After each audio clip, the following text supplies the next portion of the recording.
Three young Pennsylvania men stood before a judge in Lewisburg, Pennsylvania, while Sharon Budd of Stark County, Ohio, a victim of a rock throwing at their hands, watched and listened to the sentences for their crimes.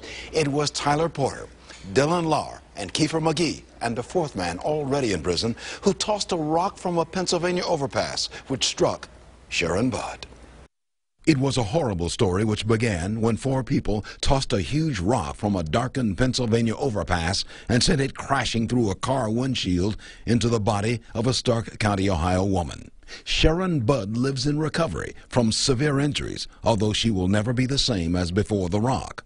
In a central Pennsylvania courtroom today, three of the four individuals, who were juveniles at the time but are now adults, received sentences of 22 months to 10 years for Tyler Porter, 4.5 years to 20 years for Dylan Lahr, and 11.5 months to 23 months, but with a work release deal for Kiefer McGee.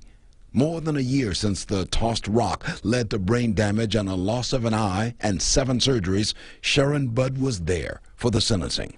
A story which began when a Northeast Ohio woman traveling with her husband was hit with a rock dropped on her. One teenager who was adult at the time is already serving time. Earlier, Brett Lahr was sentenced to 18 months to 20 years for his part in the crime.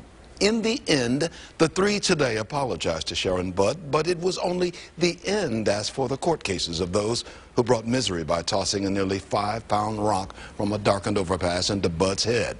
That crime marked the beginning of her medical troubles, forcing many surgeries and procedures. But there is no end to her medical problems. While the four are in prison, and perhaps longer, her husband said she will need care 24 hours a day, 7 days a week.